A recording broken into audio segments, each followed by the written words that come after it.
ವೀಕ್ಷಕರೇ, ಬರುವಂತಹ ಶನಿ ಜಯಂತಿಯು ಎಲ್ಲಾ ರಾಶಿಯವರಿಗೂ ಒಂದು ಒಳ್ಳೆ ಫಲ ಎಂಬುದು ತಂದಿದೆ.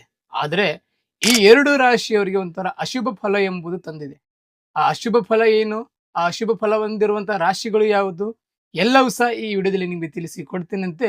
ಈ ವಿಡಿಯೋಗೆ ಒಂದು ಲೈಕ್ ಅನ್ನ ಮಾಡಿ ಮತ್ತು ಜೈ ಶನಿದೇವ್ ಅಂತ ಕಮೆಂಟ್ ಅನ್ನ ಮಾಡಿ. ಮೊದಲನೇದಾಗಿ ಅಶುಭ ಫಲಗಳು ಏನೇನು ಅಂತಂತಂದ್ರೆ, ನೀವು ನಂಬುವಂತಹ ವ್ಯಕ್ತಿಯಿಂದಲೇ ನಿಮ್ಮ ಮೇಲೆ ಸ್ವಲ್ಪ ನಕಾರಾತ್ಮಕ ಶಕ್ತಿಗಳ ಪ್ರಯೋಗ ಎಂಬುದು ಜಾಸ್ತಿ ಆಗುತ್ತೆ. ನೀವು ಇಷ್ಟಪಟ್ಟಂತ ವ್ಯಕ್ತಿ ಜೊತೆಲಿ ನಿಮ್ಗೆ ಸ್ವಲ್ಪ ಭಿನ್ನಾಭಿಪ್ರಾಯಗಳು ಬಂದು ನೀವಿಬ್ಬರು ಬೇರೆ ಆಗುವಂತ ಸಾಧ್ಯತೆಗಳು ಸಹ ತುಂಬಾ ಇದೆ. ಹಣಕಾಸಿನಲ್ಲಿ ಸಾಕಷ್ಟು ಏರಿಳಿತಗಳು ಸಹ ನೀವು ಅನುಭವಿಸ್ತೀರಾ. ಆ ಎರಡು ರಾಶಿ ಯಾವುದು ಅಂತಂತಂದ್ರೆ, ಮೊದಲನೇದಾಗಿ ಕುಂಭ ರಾಶಿ ಮತ್ತು ಮಕರ ರಾಶಿ. ಈ ಎರಡು ರಾಶಿಯವರಿಗೂ ಶನಿಯ ಒಂದು ವಕ್ರ ದೃಷ್ಟಿಯಿಂದ ಸಾಕಷ್ಟು ಒಂದು ಸಮಸ್ಯೆಗಳು ಎಂಬುದು ಎದುರಾಗುವುದಿದೆ. ಇದು ಯಾವುದೇ ಒಂದು ಸಮಸ್ಯೆಗಳು ನಿಮಗೆ ಬರಬಾರದು ಅಂತಂತಂದ್ರೆ, ಇದೇ ಶನಿ ಜಯಂತಿ ದಿನದಂದು ಶನಿ ದೇವನಿಗೆ ತೈಲಾಭಿಷೇಕ ಮತ್ತು ಶನಿ ಶಾಂತಿ ಹೋಮನ ಮಾಡಿಸಿ.